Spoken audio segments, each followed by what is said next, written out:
नमस्कार, जय महाराष्ट्र। आदिशक्ती मुक्ताईची पालखी तालुक्यात दाखल। तालुक्यातील शेकडो भाविकांनी दर्शनासाठी मोठी रांग। आषाढी वारकरीच्या पार्श्वभूमीवर राज्यातून दिंड्या पंढरपूरच्या दिशेने निघाल्या आहेत। त्यात मुक्ताईनगर येथून निघालेली आदिशक्ती संत मुक्ताईच्या पालखीचे तालुक्यासह शहरात आगमन झाले असून तालुक्यासह देऊळगाव राजाकरांनी मोठ्या उत्साहात पालखीचे स्वागत केले। देऊळगाव राजा शहरात मुक्ताईच्या पालखी समोर भजन कीर्तन टाळ मृदुंगाचा गजर बालाजी नगरीत गजरला। शेकडो वारकऱ्यांनी भाविक भक्तांनी दर्शनासाठी मोठी रांग लावली होती। आदिशक्ती मुक्ताईचा पालखी सोहळा हा सध्या विदर्भात सुरू आहे।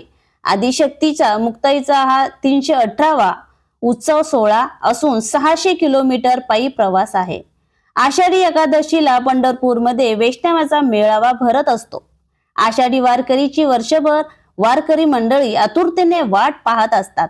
आता आषाढी एकादशी 15 दिवसावर असून भाविक पंढरपूरमध्ये दाखल होऊ लागले आहेत। तर दरवर्षी परंपरेनुसार राज्यातील वेगवेगळ्या भागातून पालखी निघत असते।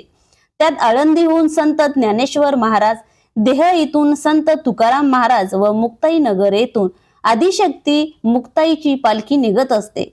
आज बालाजी नगरीत मोठ्या उत्साहात पालखीचे स्वागत करण्यात आले। त्या प्रसंगी तालुक्यातील राजकीय सामाजिक क्षेत्रातील अनेक मान्यवरांनी पालखीचे दर्शन घेतले।